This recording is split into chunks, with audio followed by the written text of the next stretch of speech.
पर रील वाले लड़कों, रियल बात मत खो देना। गांव गांव में हिंदुओं को जगाओगे नहीं, वो दिन दूर नहीं है। बांग्लादेश जैसा हाल होगा जब देश लुटेगा, तुम्हारे बच्चे बर्बाद होंगे, तुम्हारी बेटी लव जिहाद में जिस दिन पड़ेगी, तुम्हारा कदपत जिस दिन छूटेगा, तुम्हारा बेटा जिस दिन शुक्रवार को जाने लगेगा, उस दिन तुम्हें हमारी याद आएगी। हम सब हिंदू भाई भाई, हम सब हिंदू भाई भाई, हम सब हिंदू भाई भाई। हम भी ठीक, हम बहुत सीधे आदमी हैं, जलेबी जैसे। रील वाले लड़कों, रियल बात मत खो देना। आप यदि आज जगोगे नहीं, गांव गांव में हिंदुओं को जगाओगे नहीं, वो दिन दूर नहीं है। बांग्लादेश जैसा हाल होगा, सामान संपत्ति कद पद तुम्हारा होगा, हक किसी और का होगा। जिस मेवाड़ की धरती से हमारे बगल में राज परिवार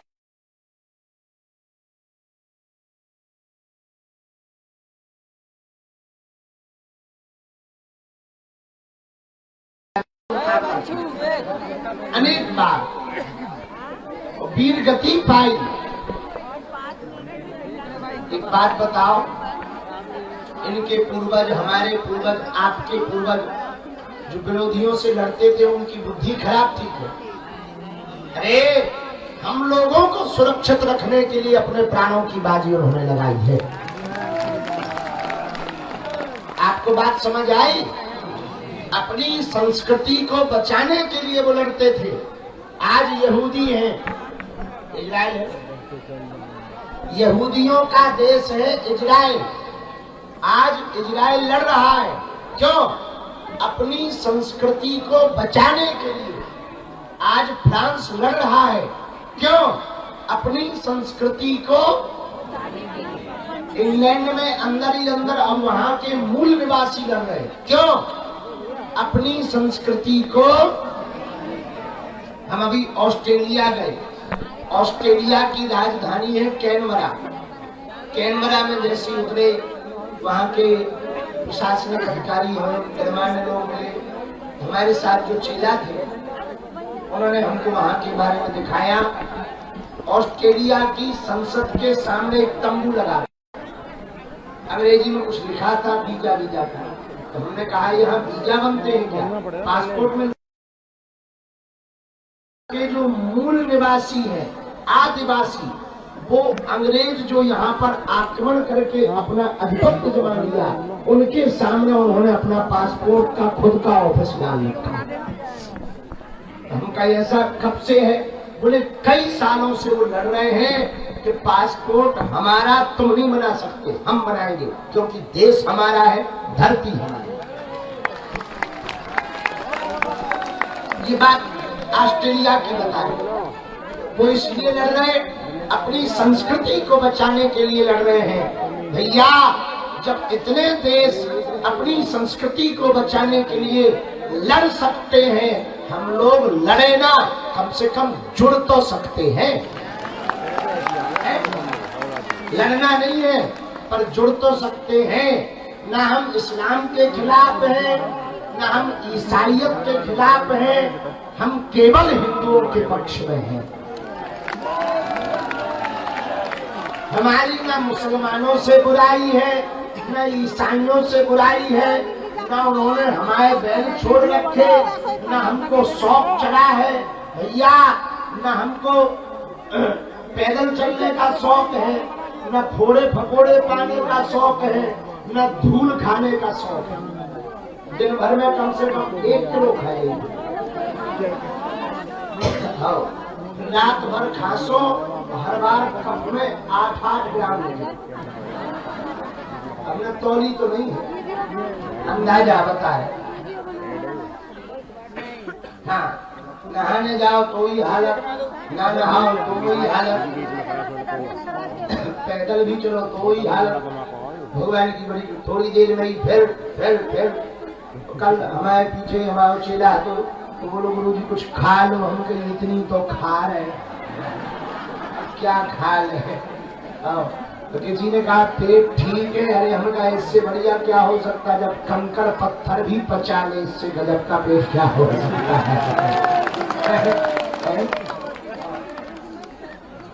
तो आप लोग अपनी संस्कृति को बचाने के लिए, बच्चों को बचाने के लिए ये पुरुषार्थ कर रहे हो। हमें भरोसा है आपकी मेहनत रंग लाएगी, हिंदू जगेगा और भारत हिंदू राष्ट्र होगा। हमारे तो जब तक तन में प्राण है तब तक हम पदयात्राएं करते रहेंगे। कोई हमारे साथ चले ना चले, हमें अपने चेलों पर भरोसा है। तो हमारे चेले भी हमारे साथ छोड़ देंगे तो भी हम चलेंगे, हमें अपने गुरुजी पर भरोसा है। बाढ़ में गया अकेले जाएंगे, आदमी अकेले 4 धाम जा सकता, हम पदयात्रा नहीं कर सकते, कर लेंगे। पर कम से कम जब देश लुटेगा, तुम्हारे बच्चे बर्बाद होंगे, तुम्हारी बेटी लव जिहाद में जिस दिन पड़ेगी, तुम्हारा कदपत जिस दिन छूटेगा, तुम्हारा बेटा जिस दिन शुक्रवार को जाने लगेगा, उस दिन तुम्हें हमारी याद आएगी कि काश गुरुजी का साथ दिया होता तो भारत हिंदू राष्ट्र बन गया। हाँ, इसमें अभी समय है पर कम है, समय है पर कम है। इसलिए अपनी संस्कृति को बचाओ, हिंदुओं एक हो जाओ, जात पात की करो विदाई, हम सब हिंदू भाई भाई, हम सब हिंदू भाई भाई, हम सब हिंदू भाई भाई। अंत में कल की यादें बता दें। कल बहुत अच्छा रहा, बल्लभगढ़ में कल खूब हल्ला मचा। जहाँ पे दोपहर के प्रवचन होने थे, बीच में ही भीड़ ज्यादा बढ़ गई, बैरिकेडिंग टूट गया, लोगों को कोई कष्ट ना पहुंचे तो हम बीच में ही खिसक गए। बाकी पूरे रास्ता घर आनंद आया। बीच सड़क पे कई बार चाय पी, भोजन भी हुआ। कल सुबह पूज्य श्री अनिरुद्धाचार्य जी आए थे। आज भी बहुत से संत आने वाले हैं, महापुरुष आने वाले हैं। कल हमको एक खबर बहुत अच्छी मिली। एक बालक 5 साल का है, नाम तो हम भूल गए। वो 5 साल का बालक पूरी पदयात्रा में सपाटे लगाते हुए जा रहा है। 150 किलोमीटर। मैं तो उनकी रोका, उल्टा रो रहा था। हमका रो क्यों है? बोले आप रोक क्यों है? उनका बेटा आयु कितनी है? बोले 5 साल। उनका बेटा इतना कर लोगे? बोले जब आप इतना कर सकते तो हम कर लेंगे।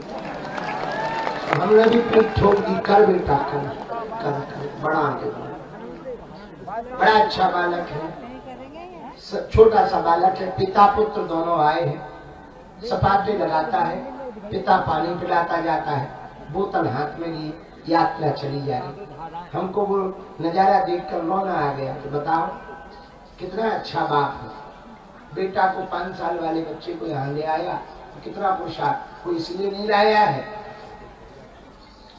कि